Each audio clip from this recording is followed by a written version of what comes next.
Laurent Ruquier, s'il y avait eu la pilule, cette phrase assassine de sa mère qui l'a marqué au fer rouge. S'il y avait eu la pilule, tu ne serais pas là. Cette phrase, prononcée par sa mère, a profondément marqué Laurent Ruquier, qui évoque avec franchise ses blessures d'enfance et ses origines modestes. Issu d'un milieu ouvrier du Havre, Laurent Ruquier n'a jamais oublié d'où il vient. S'il a fait carrière dans les médias et côtoyé les plus grandes personnalités du paysage audiovisuel français, ses racines ont laissé en lui une empreinte indélébile. Dans un entretien sans phare, il revient sur les phrases dures entendues dans sa jeunesse et la manière dont elles ont forgé sa personnalité. Une enfance modeste, marquée par la culpabilité. Grandir dans une famille nombreuse du Havre n'a pas toujours été simple pour Laurent Ruquier. Enfant timide, il a souvent eu honte de ses origines, redoutant le regard des autres. J'ai eu honte d'avoir eu honte. Surtout, je craignais qu'ils aient honte eux-mêmes. Je voulais les protéger du mépris de classe, confie-t-il aujourd'hui. Cette peur d'être jugé, notamment lorsqu'il montait sur scène, l'a longtemps hanté. Il se souvient aussi d'une remarque de sa mère qui l'a profondément blessé: « S'il y avait eu la pilule, tu ne serais pas là ». Une phrase lâchée dans un moment de tension, mais qui a laissé une trace indélébile. Malgré cela, Ruquier ne renie pas ses parents. Il leur reconnaît une force de caractère et une droiture qu'il admire. Mais il ne cache pas les non-dits, les maladresses, ni les petites humiliations qui ont jalonné son parcours.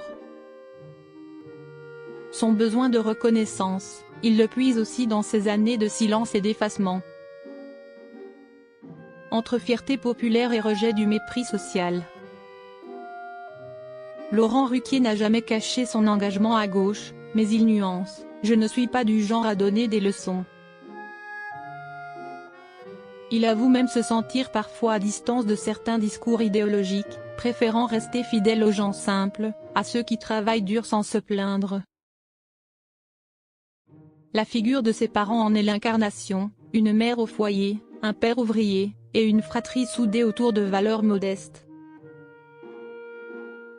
Ce rejet du mépris social est au cœur de son identité. L'animateur vedette explique: « Je ne voulais pas être un bourgeois, je voulais être reconnu par les miens ». Il n'a jamais oublié les efforts de ses parents pour rejoindre les deux bouts, ni la fierté discrète qui les animait malgré les difficultés.